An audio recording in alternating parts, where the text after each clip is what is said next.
नमस्कार, this is Ravinath, lecturer electrical from GPC Sirohi. आज हम बात करेंगे हॉपकिंसंस टेस्ट ऑफ डीसी मोटर की। तो लास्ट टाइम हमने जो बात किया था स्वाइनबर्न टेस्ट की, वो नो लोड टेस्ट था और ये टेस्ट है, this test is also called regenerative test, heat run test और बैक टू बैक टेस्ट। ये क्यों कहते हैं उस पर भी आएंगे।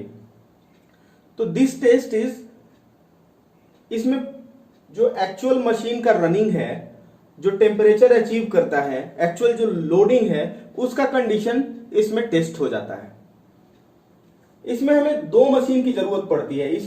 इन this test two identical machines are required. Both the machines are coupled mechanically as well as electrically. Mechanically because दोनों मशीन का स्पीड सेम होता है। Both the machine runs at same speed. Electrically coupled क्यों है? क्योंकि one machine runs as a motor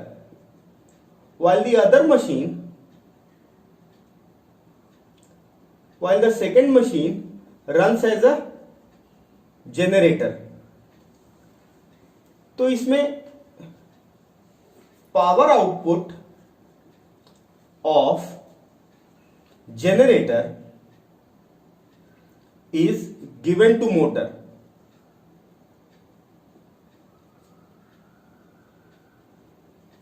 इसलिए इस test को रीजेनरेटिव टेस्ट भी कहते हैं और बैक टू बैक टेस्ट भी कहते हैं। और दोनों कपल्ड है mechanically as well as electrically. अब दोनों कैसे कपल्ड है उसके फिगर पे आते हैं, कैसे उसको हम ड्रॉ करेंगे। तो यहां से हमने डीसी सप्लाई दिया, दोनों मशीन को ड्रॉ करेंगे। ये पहले मोटर को ड्रॉ करेंगे, तो ये मोटर का स्टार्टर है। यहां पे हमने मोटर का 3 पॉइंट स्टार्टर ड्रॉ किया है। इसमें एक पॉइंट L है, दूसरा पॉइंट F है और तीसरा पॉइंट A है। F से मोटर का फील्ड कनेक्ट होगा। ये मोटर का फील्ड कनेक्ट है। यहां पे मोटर का आर्मेचर कनेक्टेड है।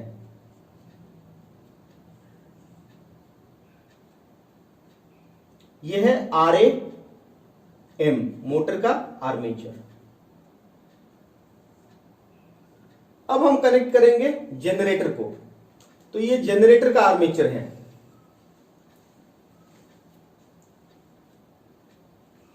दोनों आइडेंटिकल मशीन है, तो RAM और RAG बराबर ही होगा।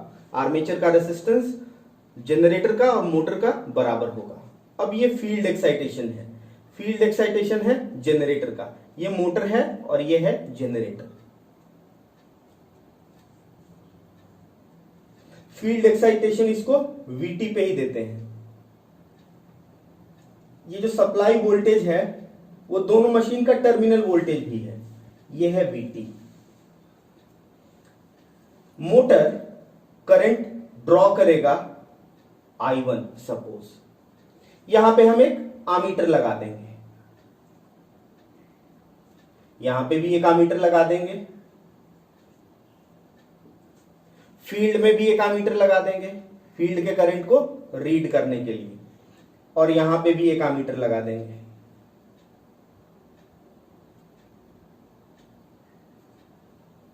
इट शुड बी विजिबल, दिखना चाहिए। तो ये फील्ड, अब फील्ड का करंट सपोज मोटर का है IF1 और जनरेटर का फील्ड करंट है IF2। इस तरह का फिगर होने जा रहा है। कनेक्शन इस तरह का होगा। टर्मिनल वोल्टेज को रीड करने के लिए भी एक और वोल्ट मीटर लगा देंगे।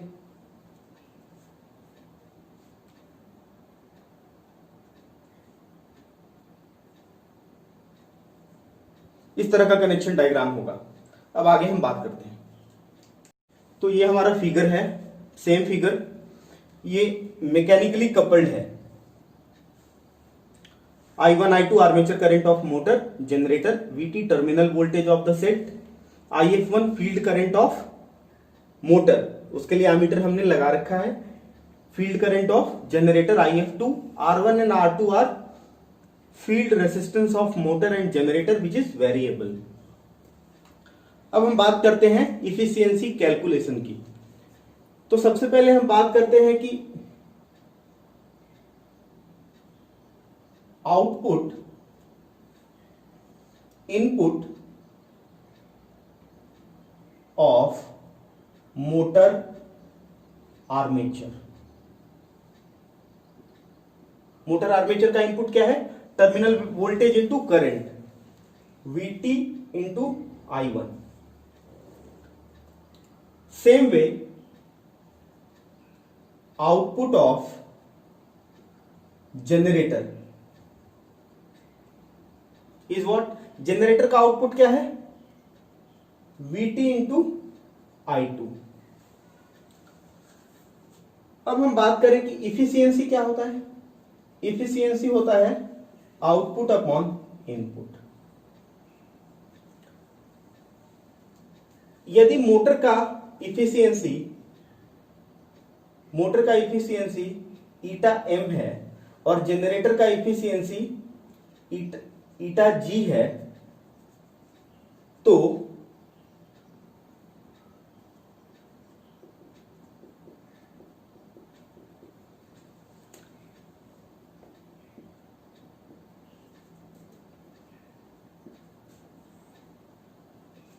आउटपुट ऑफ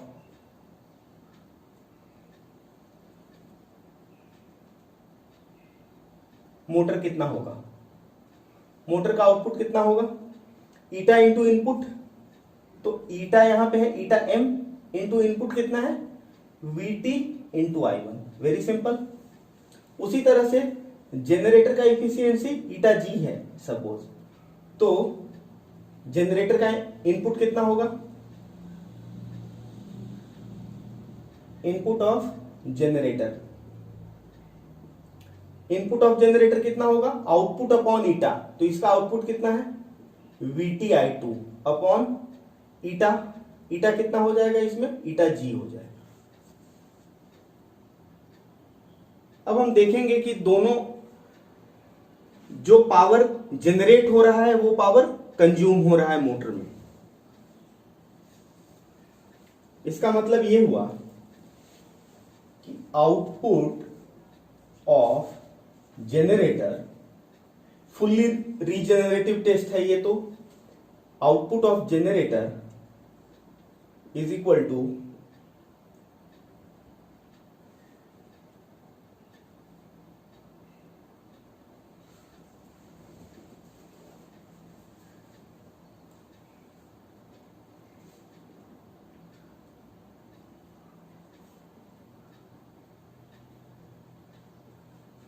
इसका ये मतलब हुआ कि मोटर जो करंट ले रहा है जनरेटर से, उससे जो पावर डेवलप हो रहा है वही जनरेटर को जनरेट कर रहा है। मतलब कि इनपुट टू जनरेटर है मैकेनिकल इनपुट ऑफ मोटर, उससे जो जनरेट हो रहा है वो मोटर में कंज्यूम हो रहा है। Try to understand. मोटर का जो आउटपुट पावर है वो जनरेटर का इनपुट पावर है। इसका ये मतलब हुआ कि eta m VT I1 is equal to VT I2 upon eta g। इसका ये मतलब हुआ कि eta m into eta g is equal to VT I2 upon VT I1। I2 upon I1, where I2 क्या है? Armature current in generator, I1 है armature current in motor. अब हम बात करते हैं कि दोनों मशीन आइडेंटिकल है। दोनों मशीन आइडेंटिकल है तो उसका इफिशियंसी भी आइडेंटिकल होगा। एज्यूम करके चलते हैं कि if eta m is equal to eta g, तब क्या होगा? इज इक्वल टू ईटा, तो ये ईटा स्क्वायर हो जाएगा, eta square is equal to I2 upon I1। इसका मतलब ईटा हर एक सेट का, मोटर का भी और जनरेटर का एफिशिएंसी क्या होगा, I2 अपॉन I1। लेकिन ये तो हम एज्यूम कर रहे हैं, but this is not true. ये सिंपल कैलकुलेशन है जहां की एजम्पशन है कि इफ मोटर का efficiency is equal to generator का एफिशिएंसी, लेकिन practically eta M is not equal to eta G. Simple calculation से हम ये पता कर लेंगे। अच्छा, एक और इंपॉर्टेंट चीज है कि जो जनरेटर का आर्मेचर करंट है इज लेस देन मोटर का आर्मेचर करंट, बिकॉज मोटर में ज्यादा लॉसेस होता है और जनरेटर के आर्मेचर में कम लॉसेस होता है। तो उसमें जो करंट है, मोटर के आर्मेचर में करंट ज्यादा होगा और जनरेटर के आर्मेचर में करंट कम होगा। तो हमने पहले कंडीशन की बात की, फर्स्ट केस की बात की कि जब दोनों का एफिशिएंसी बराबर हो, eta as a motor and as a generator दोनों का एफिशिएंसी बराबर हो, तब हम कैसे कैलकुलेट करेंगे दोनों मशीन की एफिशिएंसी जब बराबर हो। तो अब हम बात करेंगे जब दोनों मशीन की एफिशिएंसी बराबर नहीं है, प्रैक्टिकल कंडीशन, उसकी बात अभी करते हैं। अब हम केस 2 की बात करते हैं। पहला केस तो बहुत आसान था, मोटर का output is equal to generator का इनपुट कर दिया, उससे निकाल लिया हमने। इस केस में दोनों मशीन की एफिशिएंसी बराबर नहीं है। इसका रीजन ये है कि I1 is greater than I2। इसका मतलब है कि आर्मेचर करंट, इसको ऐसे भी कह सकते हैं कि armature losses in motor is more then in generator. After all generator को ड्राइव कर रहा है मोटर, वैसे भी समझ सकते हैं। But IF1 is less than IF2. Field current of motor is less than field current of generator. इससे क्या होगा कि iron loss of generator, copper loss of motor is more, generator is less, iron loss of generator is more than iron loss of motor. Field current is directly related to core loss और iron loss. अब हम इस case में calculate करेंगे no load loss of both machine. इसको हम मान के चलते हैं W0। तो W0 क्या होगा? अब यहां हम देखेंगे कि I1, पहले यहां से I1 is greater than I2, तो ये सप्लाई से दोनों सेट कितना करंट ले रहा है? I करंट ले रहा है। इसको चाहे तो हम यहां पे एमीटर लगा के चेक भी कर सकते हैं I को। तो ये दोनों का डिफरेंस जो है I1 minus I2 is basically I ये सिस्टम से सेट ले रहा है सप्लाई से।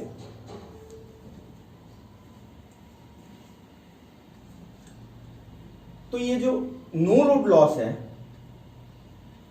W0, ये power drawn by the set होगा। दोनों सेट को जो पावर ड्रॉन हो रहा है वो होगा W0। तो W0 कितना होगा? पावर कितना ड्रॉ हो रहा है? VTI हो रहा है। VTI पावर ड्रॉ हो रहा है, यहां पावर जनरेट हो रहा है और यहां पावर कंज्यूम हो रहा है।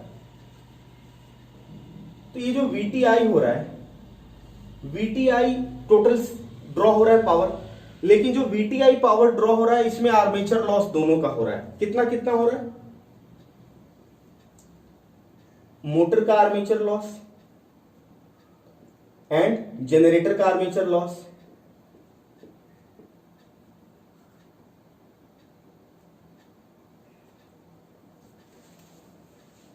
जो ये दोनों सेट पावर ले रहा है, कितना ले रहा है? VT इंटू आई। इसमें से दोनों आर्मेचर लॉस को हम घटा देंगे तो दोनों सेट का नो लोड लॉस पता चल जाएगा हमें। तो यही W0 होगा, दोनों सेट का नो लोड लॉस। ये दोनों सेट का नो लोड लॉस यदि हम आधा आधा दोनों में डिस्ट्रीब्यूट करते हैं तो एक सेट का नो लोड लॉस कितना हो जाएगा? W0 upon 2। W0 हमने कैलकुलेट कर लिया, सारा चीज हम कैलकुलेट कर सकते हैं मीटरिंग से, तो W0 कैलकुलेट हो गया। अब ये एक मशीन का no load loss of one machine निकल के आ जाएगा। अब हम इससे एफिशिएंसी निकाल पाएंगे एज ए जनरेटर और मोटर दोनों का। हम बात करते हैं पहले मोटर का, फिर बात करते हैं जनरेटर का।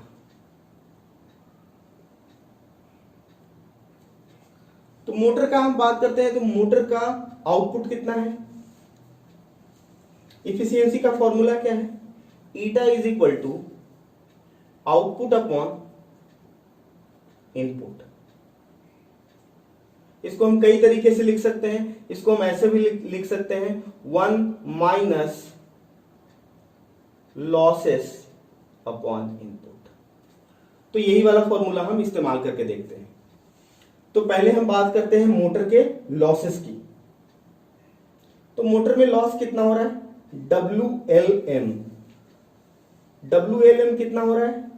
W0 upon 2। ये तो हमें पता ही है, एक मशीन का नो लोड लॉस। तो हमने मोटर का नो लोड लॉस निकाला, प्लस मोटर में और कौन सा लॉस हो रहा है? फील्ड में लॉस हो रहा है। फील्ड में लॉस कितना हो रहा है? VT इंटू IF1 हो रहा है, प्लस इसके आर्मेचर में लॉस हो रहा होगा। आर्मेचर में कितना लॉस हो रहा है? IAM square. IAM कितना है? I1 है, I1 स्क्वायर RAM। दोनों मशीन का आर्मेचर सेम है इसलिए हम यहां पे लिख रहे हैं RA। अब हम इफिशियंसी डायरेक्ट निकाल सकते हैं। उससे पहले हम बात कर लेते हैं मोटर के इनपुट की। तो मोटर का इनपुट कितना है? मोटर का इनपुट है VT I1 current plus I1 current armature का प्लस फील्ड का करंट IF1। अब हम इफिशियंसी की बात कर सकते हैं, सीधा सीधा मोटर की इफिशियंसी की बात कर सकते हैं। मोटर का इफिशियंसी कितना होगा? 1 माइनस लॉसेस। लॉसेस कितना है मोटर का? लॉसेस हमने निकाल लिया है, WLM कैलकुलेट कर लिया है, अपॉन इनपुट। इनपुट कितना है? VT I1 plus IF1। अब जनरेटर की बात करते हैं। This is very simple. Actually आपके दिमाग में कनेक्शन रहेगा तो कुछ भी याद करने की जरूरत नहीं, बस सिंपल सर्किट थ्योरी है। उसी तरह से जनरेटर का हम लॉसेस की बात करें तो WLG हम निकाल लेते हैं। सबसे पहले नो लोड लॉस, उसके बाद फील्ड का loss VT IF2 plus armature का लॉस कितना है? I2 स्क्वायर RA लिखते हैं। अब हम बात करते हैं कि जनरेटर का आउटपुट कितना है। जनरेटर का आउटपुट है VT into I2। VT into I2 है जनरेटर का आउटपुट। हम लिख सकते हैं क्या? बिल्कुल लिख सकते हैं। इफिशियंसी ईटा जी कितना होगा? 1 minus losses upon output plus losses. ऐसे लिखे तो कितना हो जाएगा? 1 माइनस लॉस कितना है? WLG। जो कि कैलकुलेट कर चुके हैं हम, और आउटपुट है VTI2 प्लस लॉसेस कितना है WLG जो कि कैलकुलेटेड है। तो इस तरह से हम यदि केस दोनों मशीन का इफिशियंसी बराबर नहीं भी है, दिस इज केस 2, तब भी हम दोनों मशीन का इफिशियंसी अलग अलग कैलकुलेट कर सकते हैं। और मान के चलते हैं कि इफिशियंसी बराबर है तो हम वेरी सिंपल कैलकुलेशन से कर सकते हैं। अब हम एडवांटेज डिसएडवांटेज की बात कर लेते हैं। इसके एडवांटेज की बात करें तो this test is economical. Power से जो सप्लाई से पावर ड्रॉन हो रहा है वो कितना हो रहा है VT into I, which is very less. VT into I is very less, जहां की आई क्या है, difference in I1 minus I2 है, मोटर और जनरेटर करंट का डिफरेंस है आई इज स्मॉल। तो this test is economical. Stray losses are considered, no load loss में ही वो इंक्लूडेड है। स्ट्रे लॉस क्या होता है, स्ट्रे लॉस होता है constant loss plus mechanical loss. Temperature rise and commutation conditions are considered, जो कि स्वाइन बर्न टेस्ट में कंसीडर नहीं करा जा रहा था, temperature rise and actual commutation conditions, लेकिन यहां पे तो रेटेड करंट ड्रॉ हो रहा है और सप्लाई हो रहा है जनरेटर और मोटर से, तो इसमें temperature rise and commutation actual commutation conditions are considered.